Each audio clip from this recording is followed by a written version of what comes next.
Now we're coming to the last two phases of the process. This one is the findings presentation phase, and it's named that way because it may be a report, it may be a PowerPoint presentation, it can take many forms. And the idea is to communicate what you found to the appropriate people.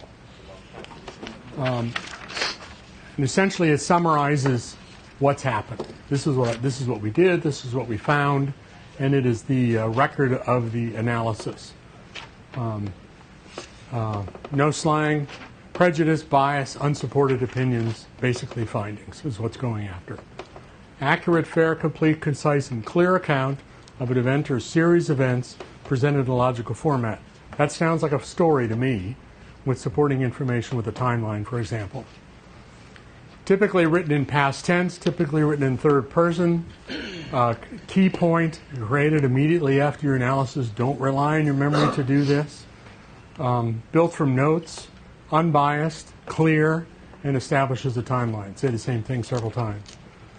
For example, on this date at approximately this time, this person observed this person doing this and found, sent from Chicago and found a request for assistance in analyzing the hard copy, and analyzing the contents of the package, which consisted of a drive.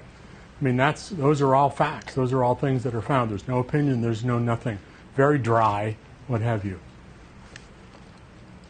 Some standards, the details who the examiner is, what the request is, all of the evidence that was used in the process of this, et cetera, et cetera. Written, again, with the reader in mind. Who's going to read this? Who's going to understand various and sundry things that are important? And I can't stress that enough. When I have done interviews with the press, it's very important to talk to the press in the language that they're going to understand. Perhaps you remember seeing this commercial. There was a commercial several years ago that Microsoft did, and it was centered on system administrators upgrading their systems during the course of the week. And they finished it by Friday. Friday afternoon, they had a dance. They had a party. The manager comes up and says, "How come you're having a party?" And the system administrator said, "We just upgraded these many machines to this version of the system, and it only took us this amount of time." The manager glazes over. The system administrator said, "With the changes we made this week, we're saving 7 cents per transaction." The next scene, you see the manager dancing with the system administrator. The point is, the system administrator spoke in a language that the manager understood. In this case, it was money. So keeping in mind who your audience is when you're talking to them. I mean, I'm sure we can confuse a reporter to the ends of the earth. That's not all that hard to do. Not that they're dumb, but we tend to be technical, and they tend to be less technical. But a reporter is going to write something. And when they write something, you want to communicate in the language where they will write something that is favorable to you.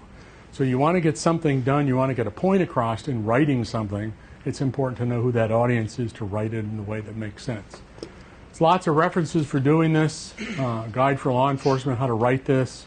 SANS talks about some of this in 508, which is their 6-day forensic course that uses actually SIF. So that's pretty simple stuff.